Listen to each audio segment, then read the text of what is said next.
Good afternoon everyone. मैं relative motion के कुछ और भी न्यूमेरिकल्स आज कराने जा रहा हूँ।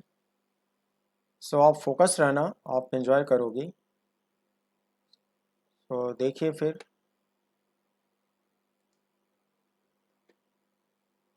The body one is moving due east with a velocity of 4 meter per second, and the body 2 is moving due north with a velocity of 6 meter per second. Determine the relative velocity of body 2 with respect to body 1 with proper direction. देखो आपके question में जो बोला है वो मैं diagram में दिखा रहा हूँ। पहले तो डायरेक्शन इस तरह से दिखाया जाता है, आपको पहले ही बताया जा चुका है, नॉर्थ साउथ ईस्ट वेस्ट। तो बॉडी वन की जो वेलोसिटी v1 है वो ड्यू ईस्ट ईस्ट की ओर, मैग्नीट्यूड है 4। बॉडी टू की velocity due north and velocity magnitude is 6 metre per second. पूछा है आपसे relative velocity of body two with respect to body one. तो आपने कॉन्सेप्ट ये पढ़ा कि रिलेटिव वेलोसिटी निकालने के लिए जो गिवन वेक्टर्स हैं उनका इनिशियल कॉमन पॉइंट पे रखते हैं और उन दोनों वेक्टर को प्रॉपर डायरेक्शन में दिखाते हैं। फिर आपको सिखाया गया फॉर गेटिंग वेक्टर डिफरेंस उनके टर्मिनल्स को ज्वाइन करते हैं। और relative velocity of body two with respect to body one का डेफिनेशन आपने पढ़ा है, it should B v2 minus v1। जिसके रिस्पेक्ट में निकालना है उसकी क्वांटिटी माइनस में लिखी जाती है, तो ऐसे लिखोगे आप। फिर वेक्टर डिफरेंस का रूल पढ़े हो, इसमें जो वेक्टर पहले लिखा जाता है उसके टर्मिनल के पास यहाँ पे एक टर्मिनल मार्क करते हैं, और ये जो ग्रीन कलर से वेक्टर शो करा है यही कहलाएगा v2 minus v1, in short v21। और इसको डिस्क्राइब करोगे relative velocity of body two with respect to body one. तब कोसाइन फार्मूला यूज करो, इसका मैग्नीट्यूड निकालो, फिर इसका डायरेक्शन फाई निकालो। तो ये as per given question angle between v1 and v2 is 90, so magnitude of this v21 should be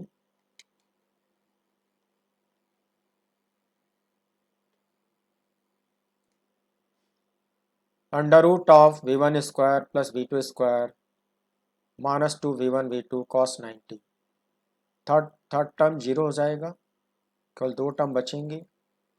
इन दो टर्म की वैल्यू पुट कर डालो, सॉल्व करो, it comes out to root 13 metre per second.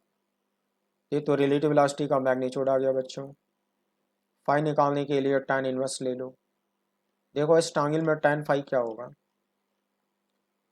tan phi equals mod v2 upon mod v1, then phi equals tan inverse v2 by v1.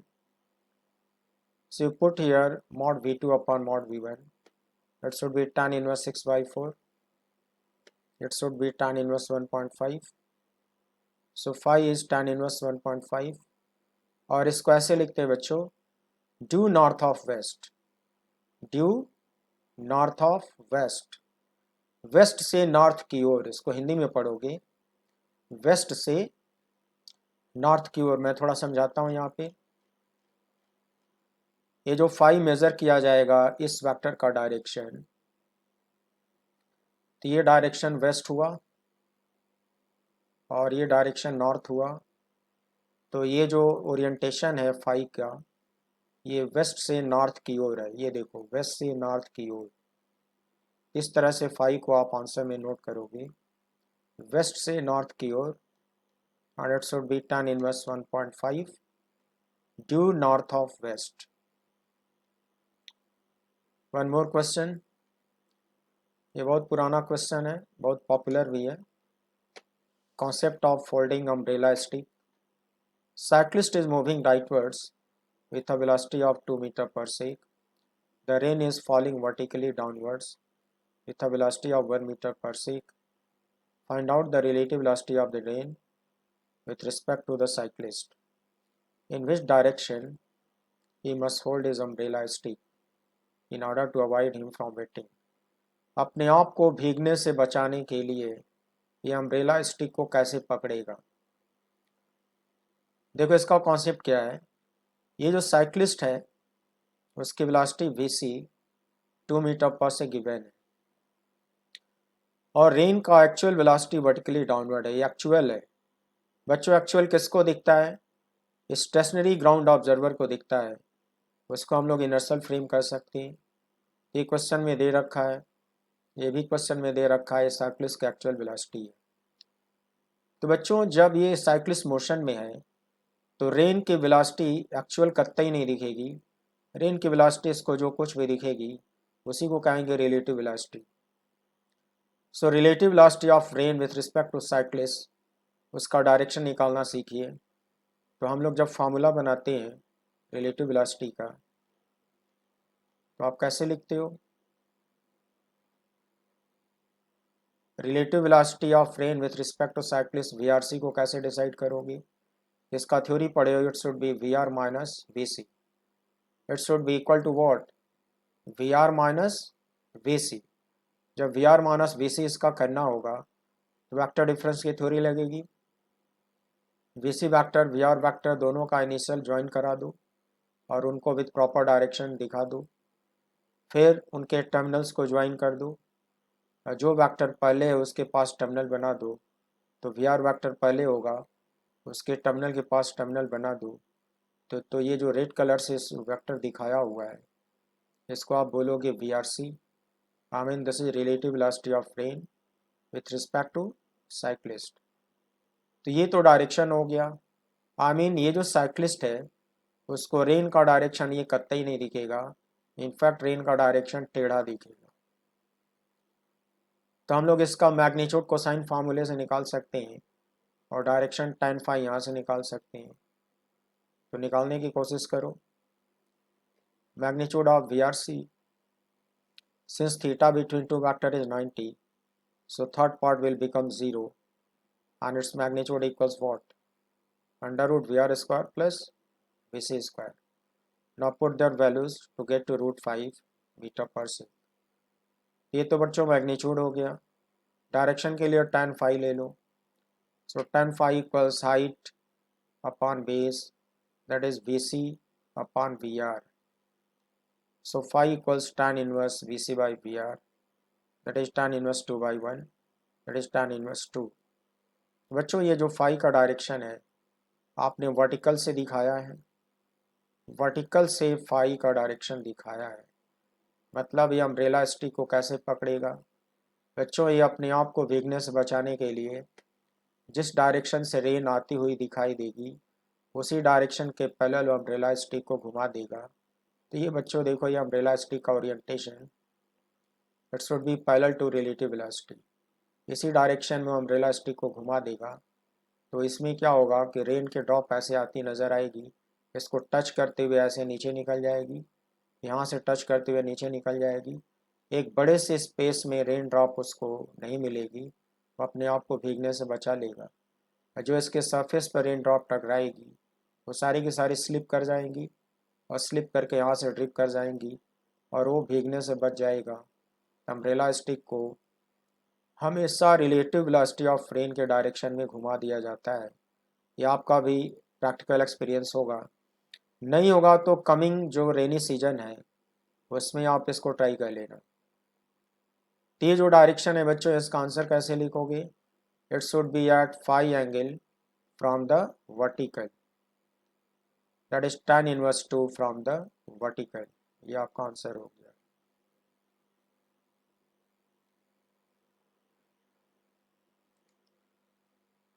सो बच्चों मैं कुछ question आपको level 3 का कराने जा रहा हूँ। ये क्वेश्चन RT JEE में बहुत पहले पूछा जा चुका है, तो इसको सॉल्व करने के लिए मैथमेटिकल टेक्निक अप्लाई करनी होगी। ये आपके लेवल से थोड़ा टफ होगा लेकिन फिर भी इसको सीखना तो ज़रूरी है अगर आप JEE एडवांस निकालना चाहते हो। तो मैं क्वेश्चन को डिस्क्राइब करता हूँ। Ball 2 is projected from the origin 0, 0 at t equals 0 with speed u. At the same moment, a motorized car 2 starts from rest with constant acceleration a equals 2 meter per second square over an elevated horizontal platform as shown. At t equals t, the ball hits the cart at 45 degree with the horizontal while coming downwards as shown. Find the velocity vector u. See the figure A. जो कुछ भी लिखा है उसको इस diagram से describe करता हूँ. Given g equals 10 metre per second square. देखो जो ऊपर आपने पढ़ा वो वैसे बनेगा. आपके क्वेश्चन में एक्स एक्सिस वाई एक्सिस पहले से बना कर दिया है. ये ओरिजिन है. t इक्वल्स 0 पर यहाँ से एक बॉल को प्रोजेक्ट किया गया विथ वेलोसिटी u. ये वेक्टर फॉर्म में हुआ और इस पर्टिकुलर प्लेटफॉर्म पर यहाँ पे एक मोटराइज कार्ट खड़ी थी. मोटराइज कार्ट का जो कोऑर्डिनेट होगा क्वेश्चन में गिवन था x coordinate was 3 metre and y coordinate was 2 metre. Got it. So जिस मोमेंट पर इस बॉल को यहाँ से प्रोजेक्ट किया गया उसी मोमेंट पर ये अपना मोशन स्टार्ट करेगी ऐसा बोला गया है. विथ कांस्टेंट एक्सेलरेशन स्टार्ट करेगी फ्रॉम रेस्ट मतलब initial velocity 0 at t equals 0 v equals 0 starts from rest with constant acceleration. तो ये इसका मोशन शुरू हो चुका है. ये प्लेटफॉर्म पे हॉरिजॉन्टल मोशन कर रही है और ये तो आपने प्रोजेक्ट किया हुआ है तो बॉल तो प्रोजेक्टाइल बन चुकी है. एयर रेजिस्टेंस 0 मान लिया करो.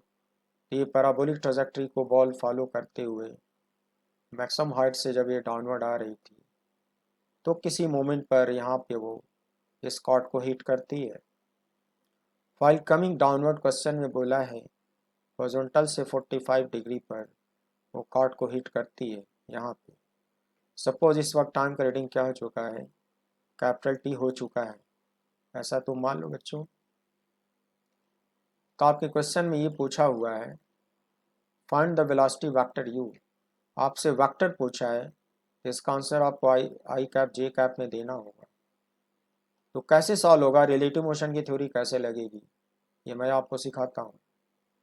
ये जो u वेक्टर दिखाया हुआ है आप अच्छे से समझते हो कि इसके दो कंपोनेंट होंगे. x कंपोनेंट को ux दिखा दो, y कंपोनेंट को uy दिखा दो. इसको आप वेक्टर में कैसे राइट करोगे, ux आई कैप प्लस uy जे कैप लिख सकते हो. तो रिलेटिव मोशन की थ्योरी कैसे लगेगी वो मैं आपको समझा रहा हूँ. Let the initial velocity of body 2. Ball को बॉडी 2 मानो और जो कार्ट है इसको बॉडी 1 मानो. इस कार्ट पे आप खड़े हो जाओ. आप एक ऑब्जर्वर हो. रियलाइज़ करो कि आप एक ऑब्जर्वर हो और आप कार्ट पे खड़े हो. तो बॉडी 1 कार्ट है, बॉडी 2 बॉल है. तो बॉडी 2 का इनिशियल वेलोसिटी जो u होगा उसको एक u2 सिंबल दे दो और u को ऐसे आप लिख सकते हो and the final velocity of the body 2 will be. Final velocity जिस वक्त कार्ट यहाँ पे टकरा रही होगी, कार्ट से बॉल टकरा रही होगी. प्यारे बच्चों ये 45 डिग्री पे टकरा रही है क्वेश्चन में बोला है. तो मैथमेटिकली आप समझ सकते हो कि इसका x कंपोनेंट और इसका y कंपोनेंट दोनों का मैग्नीट्यूड इक्वल होगा. प्रोजेक्टाइल मोशन में आपको ये पढ़ाया हूँ कि वेलोसिटी का x कंपोनेंट हमेशा कांस्टेंट होता है. अगर शुरू में ux था तो हमेशा ux बना रहेगा. तो vx की वैल्यू तो बच्चों ux होगी. अच्छा तुम कंपोनेंट निकालना सीख चुके होगे. ये एरो यहाँ पे बना है तो इस कंपोनेंट का भी एरो यहीं पे होगा और इस वाले कंपोनेंट का भी एरो यहीं पे होगा. लेकिन मैग्नीट्यूड इसका भी ux होगा क्योंकि 45 डिग्री में ये दोनों कंपोनेंट बराबर होते हैं. तो vy का मैग्नीट्यूड भी ux ही होगा. लेकिन डायरेक्शन तो डाउनवर्ड है. I mean positive y upward दिखाए हो और ये y कंपोनेंट डाउनवर्ड है तो साइन तो इसका नेगेटिव लेना होगा. तो vy को माइनस ux लिख डालो, vx को ux लिख डालो और इसको वेक्टर फॉर्म में आई कैप जे कैप लगा के बच्चों कैसे लिखोगे. फाइनल वेलोसिटी v2 लिखोगे v. It should B vx I plus vy जे. अब vx को ux दिखाए हो, vy को माइनस ux दिखाए हो तो उसकी वैल्यू पुट कर दी जाएगी. वक्त आने पर उसकी वैल्यू पुट कर दी जाएगी.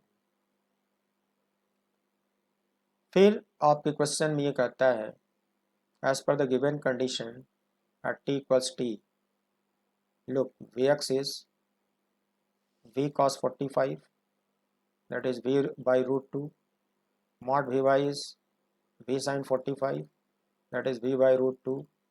तो Vx और Vy को आपने ऐसे लिख डाला, तो ऑब्वियसली आपको ये पता चल चुका है कि इन दोनों का मैग्नीट्यूड क्या होगा, इक्वल होगा।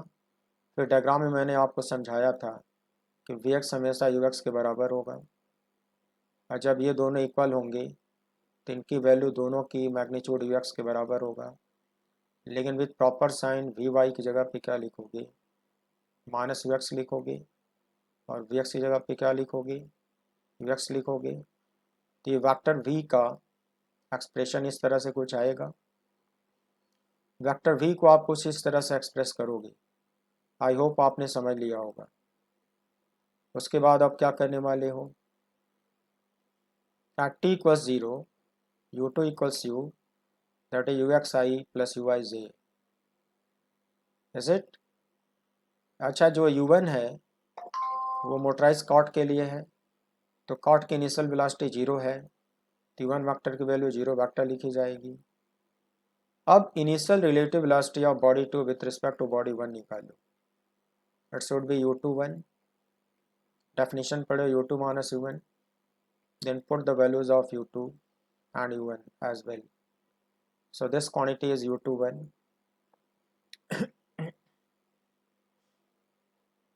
Then you find relative acceleration of body 2 with respect to body 1. Symbol is a21, definition a2 minus a1. You know a2 for the second body, that is ball. Ball बच्चों projectile बन चुकी है, तो projectile का जो actual acceleration होता है वो g के बराबर होता है। a1 तुम्हारी कॉट है, तो कॉट का जो एक्चुअल एक्सेलरेशन होगा वो वेक्टर a होगा, वेक्टर a होगा। तो g को अगर यूनिट वेक्टर में लिखोगे it should B minus 10j cap, क्योंकि इसका डायरेक्शन नेगेटिव y में है। अच्छा, वेक्टर a राइटवर्ड है, पॉजिटिव x में है, तो इसको आप वेक्टर में 2i कैप लिखोगे। बच्चों वेक्टर a का मैग्नीट्यूड ऊपर पढ़ लेना, वेक्टर a का magnitude 2 metre per second square given है, डायरेक्शन पॉजिटिव x में है, इसलिए इसको 2i लिखना जरूरी होगा। तो अल्टीमेटली माइनस कॉमन ले लो, तो a21 को ऐसे आप लिख सकते हो। प्यारे बच्चों, देख कर लगता होगा कि a21 वेक्टर एक कांस्टेंट क्वांटिटी है, तो जब रिलेटिव एक्सेलरेशन कांस्टेंट हुआ करता है तो गैलीलियो इक्वेशन अप्लाई हो सकता है। इस क्वेश्चन को सॉल्व करने के लिए मैं गैलीलियो इक्वेशन अप्लाई करने जा रहा हूँ। बच्चों, at t equals 0 u2 vector is u for the ball, so this is written in this way and u1 is 0। हम लोग यहाँ तक कर चुके थे। In the time interval 0 to capital T, the displacement of the body 1, say delta r1. In time interval 0 to capital T, the displacement of the body 2, say delta r2. In the time interval 0 to T, relative displacement of the body 2 with respect to the body 1, it should be delta r21. बच्चों, मैंने आपको definition पढ़ाई है इसका, it should be delta r2 minus delta r1, ऐसे पढ़े हो आप। तो डेल्टा r21 को मैंने डायरेक्ट लिख रखा है 3i प्लस 2j। बच्चों, मैंने रिलेटिव डिस्प्लेसमेंट को 3i प्लस 2j मीटर क्यों लिख रखा है, ये मैं आपको डायग्राम से समझाने जा रहा हूँ। इस क्वेश्चन में बस यही बात आपको समझनी है, और जिस बच्चे ने इसको ठीक से समझ लिया वो तब 2 लाइन में क्वेश्चन कर ही ले जाएगा। तो डेल्टा r21 को डायरेक्ट मैं ऐसा क्यों लिखा हूँ, ये मैं आपको फिगर बी में एक्सप्लेन करने जा रहा हूँ, देखिएगा।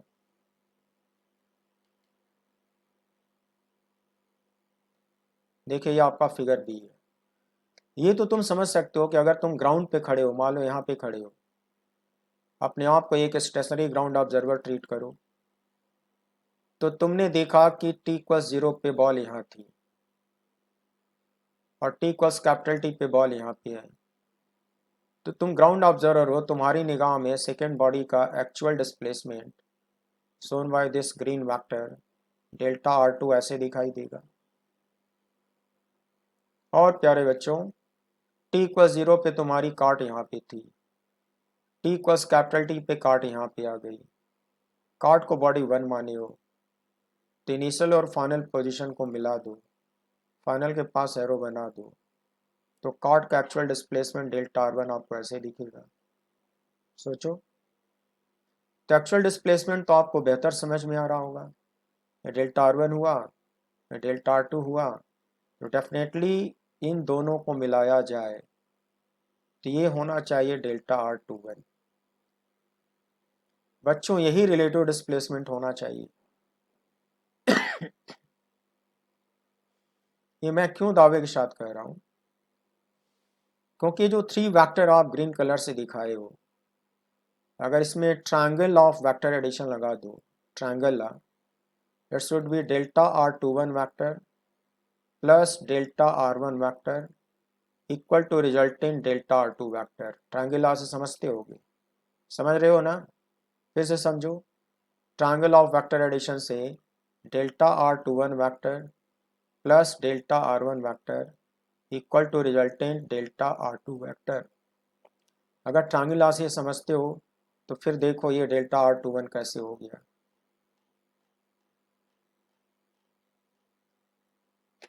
देखो, as per triangle of vector addition ये तुम रियलाइज कर पा रहे हो। अगर रियलाइज कर पा रहे हो तो इस वाले को इधर ला के ट्रांसफ़र करो, ट्रांसफ़र करोगे तो कुछ ऐसा मिलेगा। और आप अच्छे से समझते हो कि इन दोनों का डिफरेंस ही रिलेटिव डिस्प्लेसमेंट कहलाता है।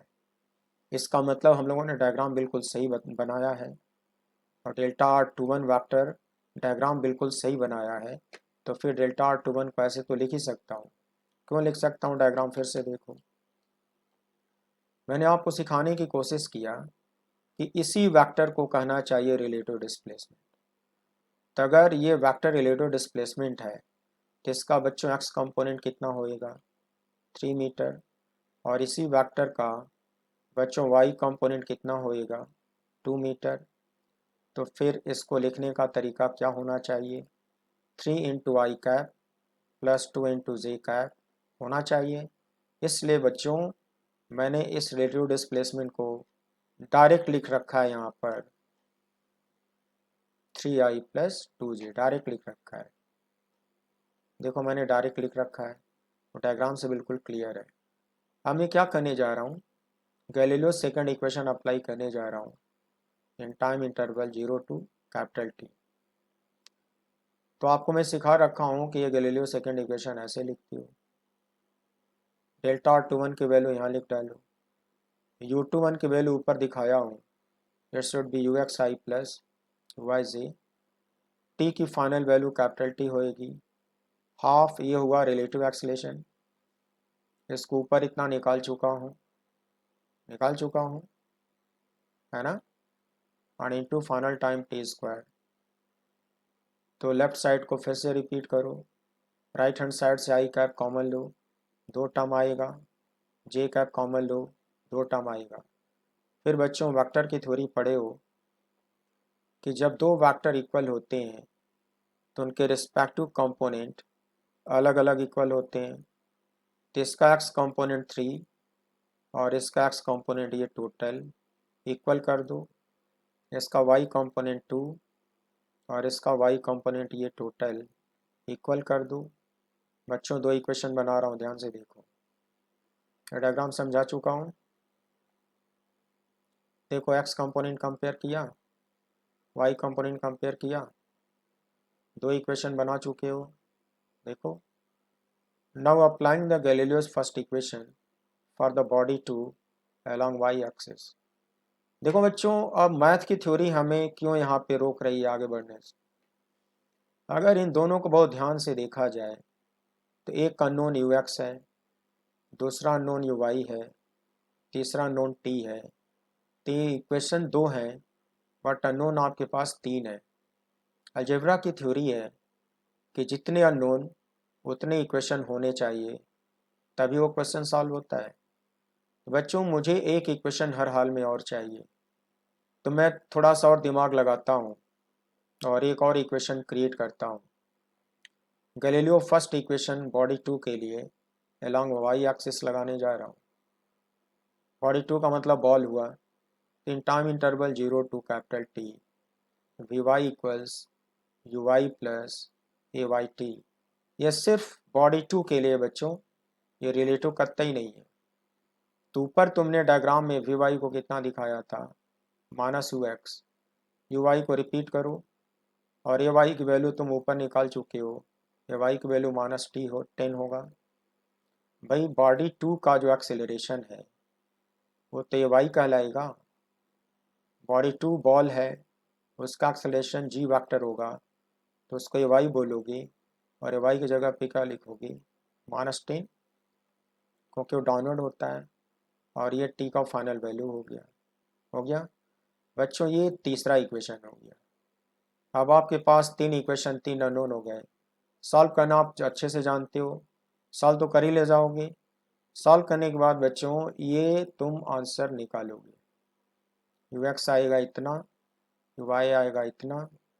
अब यू का आंसर लिखने के लिए ये वेक्टर का एक्सप्रेशन है, तो यू एक्स की वैल्यू पुट कर दिया, यू वाई की वैल्यू पुट कर दिया, और ये पूरी की पूरी क्वांटिटी ये यू वेक्टर का आंसर हो गया। डन बच्चों, ये जेईई एडवांस का क्वेश्चन है, बहुत पुराना क्वेश्चन है, लेकिन मैं आपको टेक्निक सिखा रहा हूँ कि कितना दिमाग लगाना पड़ता है। कुछ रिलेटिव मोशन का दिमाग लगाया गया, कुछ सिंगल बॉडी का दिमाग लगाया गया, अल्टीमेटली हमने इस क्वेश्चन को सॉल्व कर लिया। किस तरह से हमारे पास अभी और भी क्वेश्चन है बच्चों, देखो। A Tejas aircraft is flying horizontally at a height of 2000 meter. At t equals 0, its speed was 100 meter per second, but flying with constant acceleration of 8 meter per second square. At t equals 0, it fires a shell with a relative velocity 50 meter per second in horizontal direction. Ignoring air friction, taking g equals 10, find the relative displacement of the shell just before hitting the ground.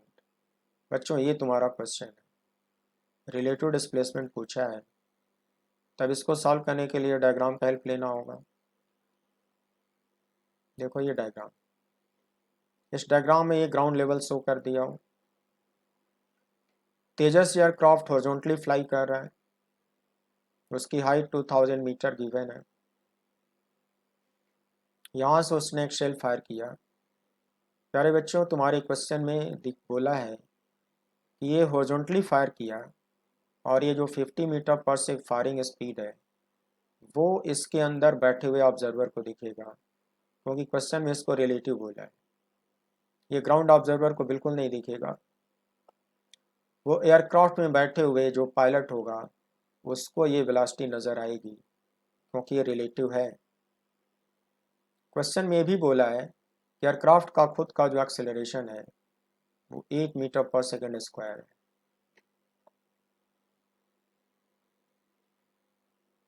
और aircraft की जो velocity है t = 0 पर, aircraft की velocity कितनी है बच्चों, 100 metre per second, यही दिया हुआ है। यहाँ पे फिर से पढ़ लो,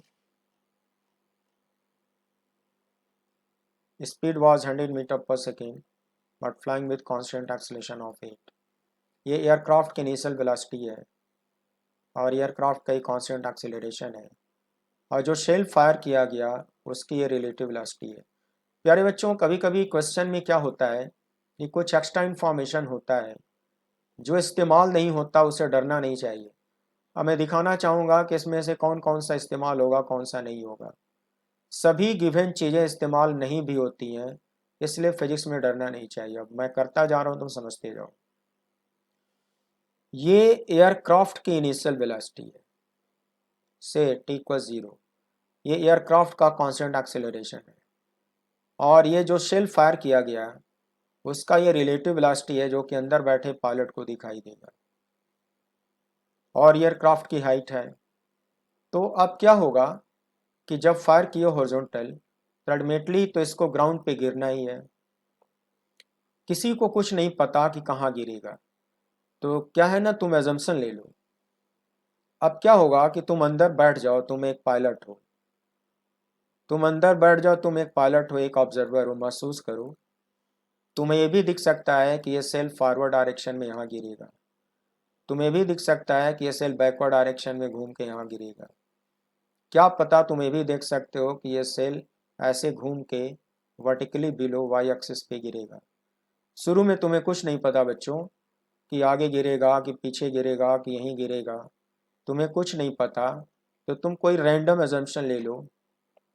जैसे बच्चों मैं एक रैंडम एजम्पशन ले लिया, मैं अंदर बैठ के देख रहा हूँ और मुझे दिखाई दे रहा है कि ये सेल ऐसे निकला और ऐसे घूम के यहाँ पे पीछे जाके गिरा। सुनो, तुम सोच रहोगे कि सर रैंडम आप क्यों ले रहे हो। घबराओ मत, क्योंकि कोई टीचर कितना भी एक्सपीरियंस्ड हो, कुछ क्वेश्चन में वो भी नहीं सोच पाता कि यहाँ पे क्या होगा।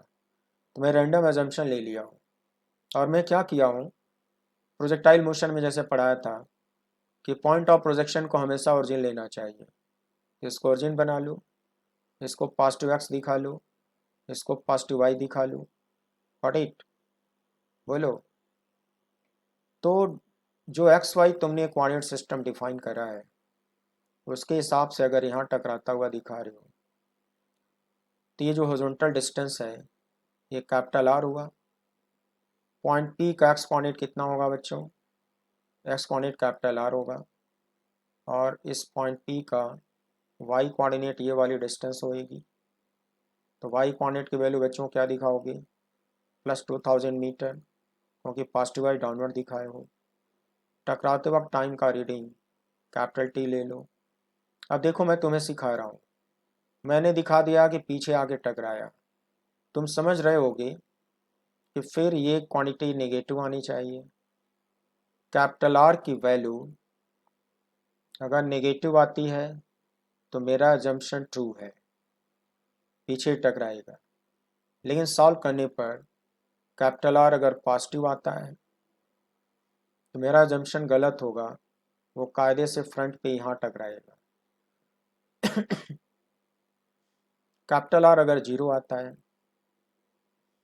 तो मेरा अजम्पशन गलत है, वो तुम्हारा शेल ऐसे घूम के एग्जैक्टली वाई एक्सिस पे यहाँ टकराएगा। तो क्या परेशानी क्या है? जब कुछ नहीं पता है एजम्पशन लेके काम करो, और जब इसका साइन पता चल जाएगा तो डायग्राम सुधार दूंगा।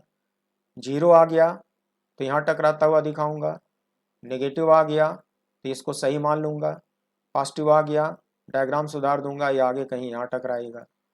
तो ऐसे क्वेश्चन ऐसे करने पड़ते हैं। अच्छा, सेल एक प्रोजेक्टाइल है, एयर फ्रिक्शन जीरो माना गया है, तो उसका एक्चुअल एक्सलेशन बच्चों क्या होगा? जी वेक्टर, मैग्नीट्यूड क्या होगा? 10। और जो ऑब्जर्वर अंदर बैठा है, इस एयरक्राफ्ट को कैपिटल ए लिखा है, कैपिटल ए सिंबल ऑब्जर्वर के लिए हुआ, तो ऑब्जर्वर का खुद का एक्सलेशन बच्चों क्या होगा? वही होगा जो एयरक्राफ्ट का होगा। तो ये हो गया बॉडी ए का एक्सेलरेशन, ये हो गया बॉडी एस सेल एस पर सेल का एक्सेलरेशन, और ये हो गया उसका स्टैकिंग पॉइंट। बच्चों ये जो डायग्राम में बना रखा हूँ, मैं समझाना चाहता हूँ कि ये डायग्राम किसको दिखेगा? जो ऑब्जर्वर अंदर बैठा है उसको दिखेगा, ऐसा मैं मान के चल रहा हूँ। ये डायग्राम ग्राउंड ऑब्जर्वर को कतई नहीं दिखेगा, ये डायग्राम अंदर बैठे ऑब्जर्वर को दिखेगा।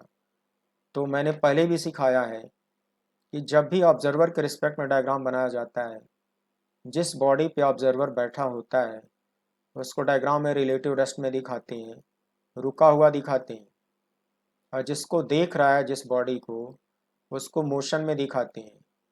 तो उस अंदर बैठे ऑब्जर्वर ने देखा कि शेल यहाँ से निकला और यहाँ पे आके टकराया, यानी कि ऑब्जर्वर के मुताबिक ये सेल का इनिशियल पॉइंट हुआ और ये सेल का फाइनल पॉइंट हुआ।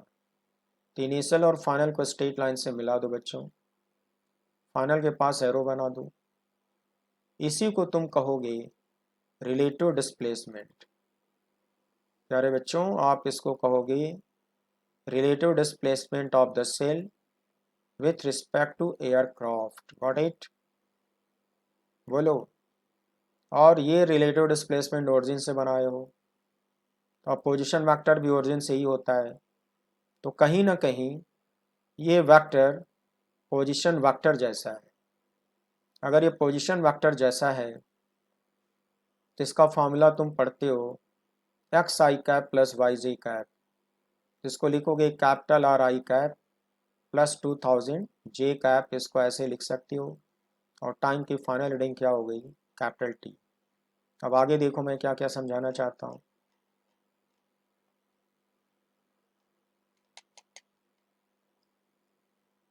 At t equals 0, initial relative velocity of the shell with respect to the aircraft USA। बच्चों एक क्वेश्चन में डायरेक्ट दिया हुआ है, 50 दिया है, डायरेक्शन राइटवर्ड दिया है। देखो यूनिट वेक्टर क्या लगाओगे, आई कैप लगाओगे, ये तो आसानी से आ गया। The relative constant acceleration of the shell with respect to aircraft ASA। Definition क्या होगा बच्चों, S minus AA, got it. अब एस की वैल्यू क्या लिखने जा रहे हो, 10 जे कैप। बच्चों इस बार माइनस क्यों नहीं लगाया, क्योंकि पॉजिटिव आई डाउनवर्ड दिखाया हो। तो सेल का एक्सीलरेशन 10 जे कैप होना चाहिए, लिख डालो। एयरक्राफ्ट का एक्सीलरेशन 8 आई होना चाहिए, क्योंकि वो राइटवर्ड डायरेक्शन में बोला है, तो पॉजिटिव एक्स डायरेक्शन में हुआ तो 8 आई होना चाहिए, और यहाँ माइनस लगा दो। बच्चों ये जो लिखे हो तुम, ये बिल्कुल एक कांस्टेंट क्वांटिटी है। तो जब रिलेटिव एक्सेलरेशन कांस्टेंट होगा तो गैलीलियो इक्वेशन तो काम करेगा ना, काम करता हूँ। मैंने ये मान लिया कि कैपिटल टी मोमेंट पर जो शेल है वो ग्राउंड से इस पॉइंट पे टकराता है, तो रिलेटिव मोशन की थ्योरी लगा दो 0 से टी में। ये गैलीलियो सेकंड इक्वेशन हुआ। Delta R S A USA T plus half A S A T square. Delta R S A मैं समझा चुका हूँ, इतना लिख सकते हो, और यू एस ए ऊपर निकाल चुके हो। टी की फाइनल वैल्यू लिख डालो, ए एस से ऊपर निकाल चुके हो, टी की फाइनल वैल्यू लिख डालो। अब थ्योरी पढ़े हो कि जब दो वेक्टर बराबर होते हैं तो उनके एक्स कंपोनेंट और वाई कंपोनेंट अलग अलग इक्वल होते हैं। तो बच्चों इसको थोड़ा और सिंप्लीफाई कर लेना, और उनके कंपोनेंट को कंपेयर करोगे तो एक इक्वेशन ऐसे आएगा, दूसरा ऐसे आएगा। बच्चों यहाँ से कैपिटल टी सॉल्व हो जाएगा, और कैपिटल टी सॉल्व करके जब यहाँ ला के पुट करोगे कैपिटल आर की वैल्यू आ जाएगी। देखो क्या आता है, कैपिटल टी 26 आएगा, और टी की वैल्यू यहाँ पे पुट किया तो आर की वैल्यू -600 आया। मैंने बोला था ना एजम्पशन लिया जाता है। सॉल्व करने के बाद समझ में आया कि कैपिटल आर नेगेटिव आएगा। तो बच्चों मेरा एजम्पशन तो सही निकला, मैं तो बाईं तरफ टकराता हुआ दिखाया हूँ, बाईं तरफ ही टकराएगा 600 मीटर के डिस्टेंस पर। अब मुझसे तो रिलेटिव डिस्प्लेसमेंट पूछा था, तो रिलेटिव डिस्प्लेसमेंट जो डायग्राम में सिखाया हूँ उसको तो ऐसे लिखा जाएगा।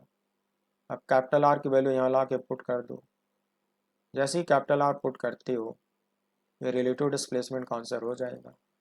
यही पूछा था, देखो ये सॉल्व हो गया। कितना इंटरेस्टिंग क्वेश्चन है। मैं आपको बार बार अपील करता हूँ आपसे कि जो मेथड में वेक्टर का इस्तेमाल कर रहा हूँ इस मेथड को कैच करने की कोशिश करो। ये सारे क्वेश्चन वेक्टर मेथड के लिए डिज़ाइन करे गए हैं। इसको स्केलर मेथड से करोगे तो थोड़ा लेंदी भी हो सकता है, थोड़ा टाइम ज़्यादा लग सकता है, समझने में प्रॉब्लम भी हो सकती है। तो ये जो वेक्टर मेथड में सिखा रहा हूँ ना, इसको आप कैच करने की कोशिश करो। One more popular question, prove that the relative motion between the two projectiles is rectilinear motion. Ignore friction, take g equals 10। अब देखो मैं डायग्राम में क्या दिखाया हूँ। इसको प्रूफ करने की जो मेथड होगा वो बहुत आसान है। देखो कैसे करता हूँ बता रहा हूँ। एक कार्टेशियन कोऑर्डिनेट सिस्टम डिफाइन करो एक्स वाई प्लेन। इसको ओरिजिन दिखाओ, माना कि फर्स्ट प्रोजेक्टाइल तुमने यहाँ से प्रोजेक्ट किया विथ इनिशियल वेलोसिटी u1, सबको पता है कि पैराबोलिक ट्रैजेक्टरी को फॉलो करेगा, सबको पता है कि इसका खुद का एक्सेलरेशन g वेक्टर होगा। और एक प्रोजेक्टाइल और दिखाओ, सपोज सेकेंड प्रोजेक्टाइल को आपने यहाँ से प्रोजेक्ट करा विथ इनिशियल वेलोसिटी u2, तो ये दूसरे प्रोजेक्टाइल ट्रैजेक्टरी को फॉलो करेगा और इस पैराबोला पे चलते हुए वो कहीं यहाँ गिरेगा। एयर रेजिस्टेंस जीरो माने हो, इसका खुद का एक्सेलरेशन क्या दिखाओगे, जी वेक्टर दिखाओगे। अब बच्चों तुम क्या करो, u1 u2 दिखा चुके हो और a1 a2 दिखा चुके हो, तुम एक ऑब्जर्वर बन के 1 पे खड़े हो जाओ। ऑब्जर्वर बनकर प्रोजेक्टाइल 1 पे खड़े हो जाओ और लगातार इस सेकंड प्रोजेक्टाइल को देखे जाओ। जब इस सेकंड प्रोजेक्टाइल को देखे जाओगे तो इसमें जो कुछ भी तुमको दिखेगा वो रिलेटिव मोशन दिखेगा। अब मैं तुम्हें सिखाता हूँ। Initial relative velocity of the second projectile with respect to first projectile, that is u21 equals u2 minus u1। बच्चों डेफिनेशन हुआ। अगर इसको डायग्राम में दिखाना चाहूँ तो कैसे रियलाइज कराऊंगा, u2 वेक्टर और u1 वेक्टर उनके इनिशियल को मिला के ड्रा कर दो, टर्मिनल को ज्वाइन कर दो और फर्स्ट वेक्टर के टर्मिनल के पास इसका टर्मिनल बना दो। तो एज पर कॉन्सेप्ट बच्चों, ये जो छोटा सा वेक्टर है ये u21 कहलाएगा। बोलो, अब तुम जरा रिलेटिव एक्सेलरेशन निकालो। a1 is g vector, look, this is a1 and this one is a2, a2 is also g vector. So relative acceleration of the second projectile with respect to the first projectile, a21 vector equals a2 minus a1। इन दोनों की value put कर डालो, difference zero आएगा, मतलब a21 की value क्या हो गया, जीरो। आपको पता है zero is also constant quantity, not variable, तो ये तो कांस्टेंट माना जाएगा। तो गैलीलियो इक्वेशन अप्लाई कर सकते हो, गैलीलियो इक्वेशन अप्लाई करो। फर्स्ट इक्वेशन अप्लाई करो,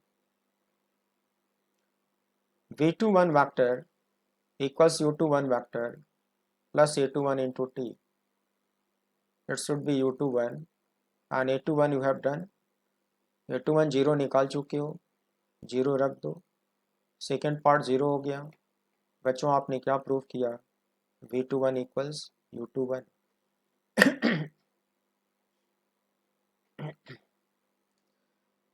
बच्चों इनफैक्ट आप ये जो निकाले हो इसको आप डिफाइन करोगे instantaneous relative velocity of second projectile with respect to first projectile at t equals t।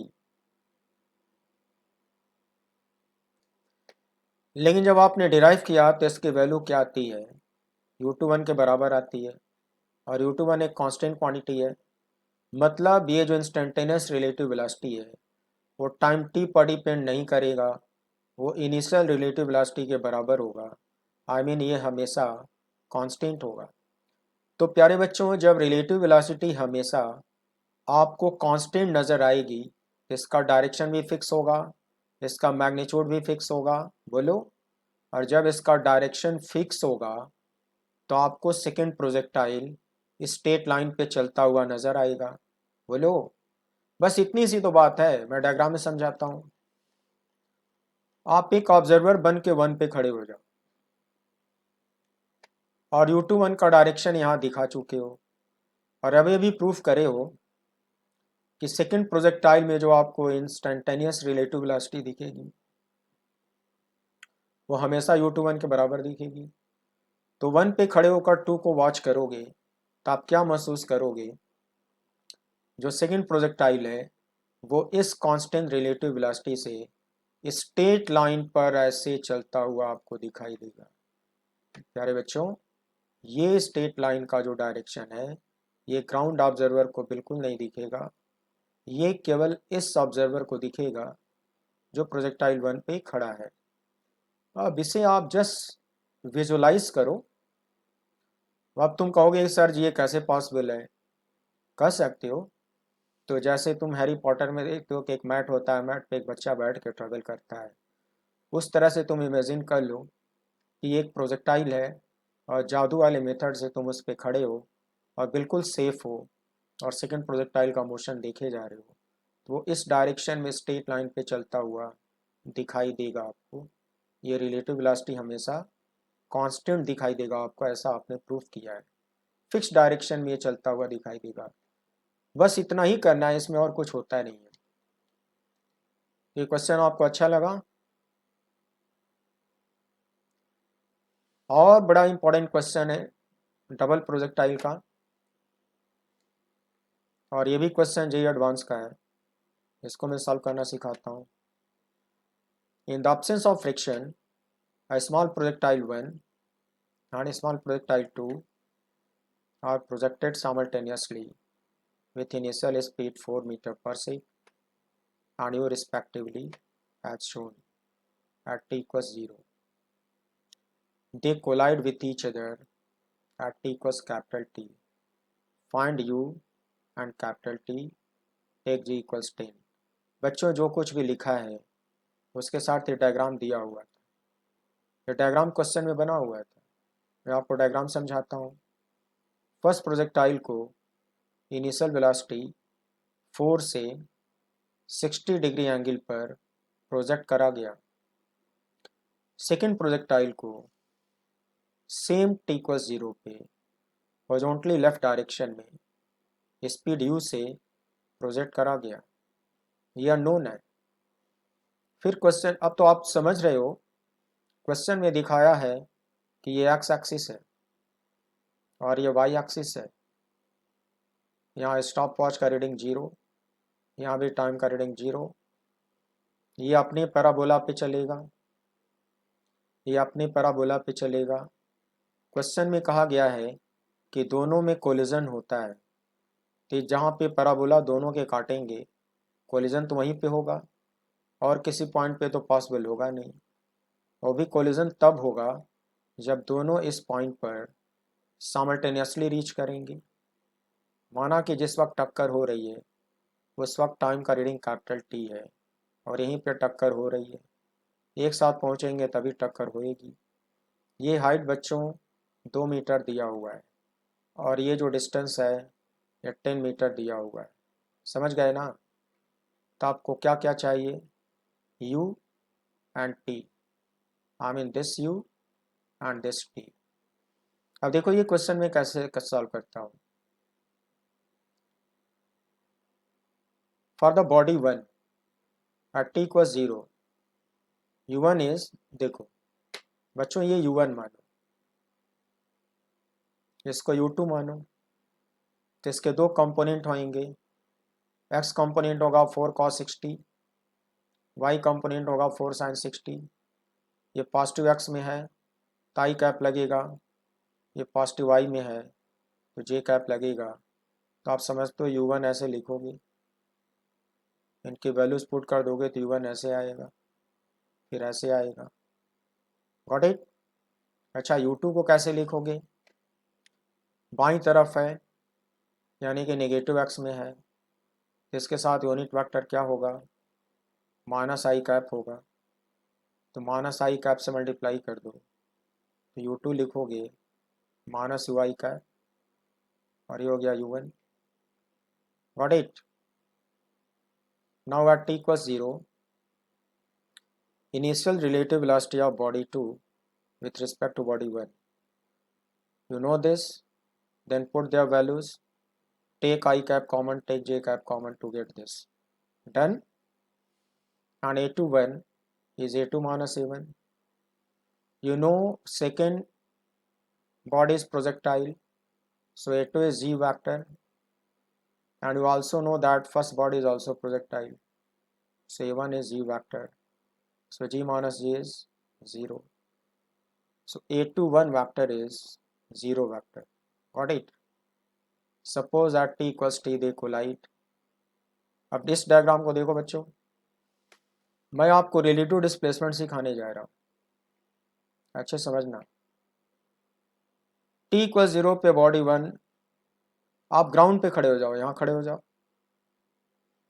Body 1 को आपने शुरू में यहाँ देखा, टकराते वक्त बॉडी 1 को आपने यहाँ देखा, तो इनिशियल और फाइनल को मिला दो, फाइनल के पास एरो बना दो, ये डेल्टा R1 कहलाएगा। Is it?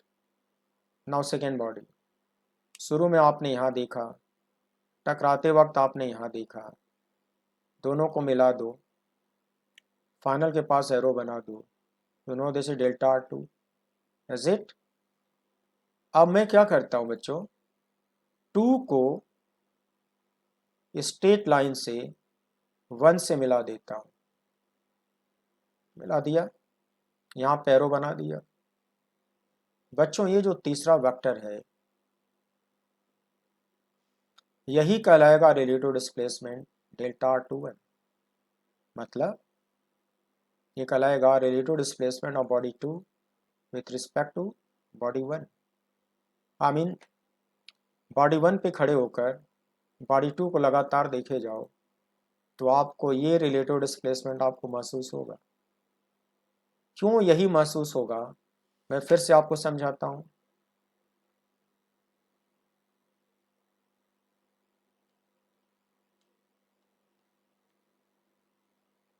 वो जो डायग्राम बना हुआ है उसमें ट्रायंगल ऑफ वेक्टर एडिशन लगा दो।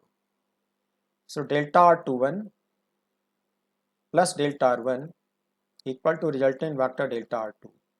बच्चों ये ट्रायंगल लॉ से सेटिस्फाई हो रहा है? कैसे, फिर से देखो। ट्रायंगल लॉ देखना, डेल्टा R21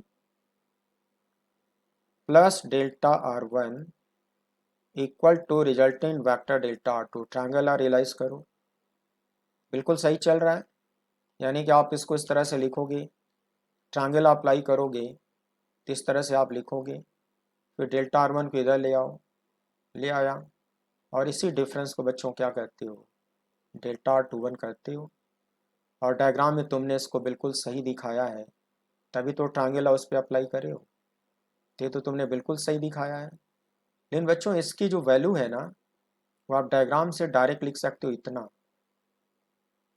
डायरेक्ट लिख सकते हो। क्यों लिख सकते हो, देखो समझाता हूँ। ये जो इंक्लाइन वेक्टर है इसका एक्स कंपोनेंट कितना होएगा, 10 मीटर। इसका वाई कंपोनेंट कितना होएगा, 2 मीटर। इन बच्चों इसका टर्मिनल नीचे बनाए हो, जिसका एक्स कंपोनेंट यहाँ दिखाओगे तो ऐसे जाएगा, टर्मिनल यहाँ बनेगा, नेगेटिव एक्स में जाएगा, तो 10 इंटू माइनस आई कैप हुआ। और इसका वाई कंपोनेंट बनाओगे तो ऐसे बनाओगे, टर्मिनल यहाँ बनाओगे, तो ये वेक्टर जो वाई कंपोनेंट है ये डाउनवर्ड होगा। बच्चों डाउनवर्ड होगा तो 2 के साथ माइनस जे कैप लगेगा, तो इसकी वैल्यू तो हम लोग डायग्राम देख कर लिख सकते हैं ना, बोलो, लिख सकता हूँ ना? क्या बच्चों, -10 i cap -2j cap diagram से डायरेक्ट लिख सकता हूँ, तो वही मैंने किया है, देखो -10 i cap -2j cap, got it. अब मैं गैलीलियो सेकंड इक्वेशन लगाने जा रहा हूँ, डेल्टा R21 की वैल्यू यहाँ ला के लिख दिया, U21 पहले सिखा दिया हूँ, उसको ला के यहाँ लिख दिया। सॉरी, ये U21 केवल ये नहीं है, U21 इतना है, ऊपर फिर से देख लेना, ये पूरा का पूरा U21 है, और ये टी की फाइनल वैल्यू है। अच्छा, A21 जीरो प्रूव हो चुका है, A21 जीरो प्रूव हो चुका है, तो उसको जीरो लिख दिया, टी की वैल्यू यहाँ लिख दिया, सेकेंड टर्म पूरी तरह से जीरो आ जाएगा। अब दोनों तरफ से एक्स कंपोनेंट और वाई कंपोनेंट को कंपेयर करो, तो एक इक्वेशन ऐसे बनेगा, दूसरा इक्वेशन ऐसे बनेगा, यहाँ से टी की वैल्यू सॉल्व हो जाएगी, इतनी आएगी, और टी की वैल्यू यहाँ ला के रखो, यहाँ से यू निकालो, देखो देखो टी रख दिया, सिंप्लीफाई कर लिया, यू की वैल्यू इतनी आएगी। तो इस तरह से यू का आंसर आ गया और टी का भी आंसर आ गया, दोनों आंसर। सो प्यारे बच्चों, आज मैंने आपको लेवल 3 के रिलेटिव मोशन के क्वेश्चन कराए, और ये जो क्वेश्चन मैंने कराए लेवल 3 के, ये सब RTJE के क्वेश्चन है। इस तरह से क्वेश्चन पूछे जाते हैं। अगर आप बहुत हल्का पढ़ना चाहते हो, बहुत ईजी मेथड सीखना चाहते हो, तो ये सब क्वेश्चन आप कैसे लगा पाओगे? तो मेरी ड्यूटी है कि ये मेथड मैं आपको सिखाऊं। अब आप कुछ भी करके इसको कैच करने की कोशिश करो, और जो मेरा अप्रोच है, अप्रोच ऑफ प्रॉब्लम सॉल्विंग, उसे सीखने की कोशिश करो, उससे डर के भागो मत। मैं तुम्हें सिखा दूंगा और बाद में तुम एंजॉय करोगे और बहुत अच्छा लगेगा, बहुत अच्छी रैंक लाओगे। तो मेरा काम है सिखाना, वो काम मैं कर रहा हूँ। अब आप उसमें थोड़ा हार्डवर्क करो, बार बार रिवीजन करो, और ये बातें आपको समझ में आएंगी। और ये जो मेरी बुक है कॉन्वेंटिस वॉल्यूम 2, लाइन बाय लाइन पढ़ने के लिए इसे ऑर्डर करके मंगा लो। ये टेबल पर रहेगी तो रिवीजन बेटर होगा, क्योंकि रिवीजन हर बार आप वीडियो से नहीं कर पाओगे। एक्सप्लेन कर रहा हूँ, एक्सप्लेनेशन सीखने के लिए वीडियो देखो, रिवीजन के लिए बुक रखो अपने टेबल पर। थोड़े पैसे खर्च करो भाई, कंजूसी ना करो। कोचिंग में 1.5 लाख 1 लाख रुपए ऐसे दे देती हो, थोड़ा 100 200 300 रुपये किताबों पे भी लगाओ। सो मेरे प्यारे बच्चों, थैंक यू वेरी मच। इतनी देर तक आप हमारे साथ बने रहे, उसके लिए आपको very very very much thank you, and good day. See you again.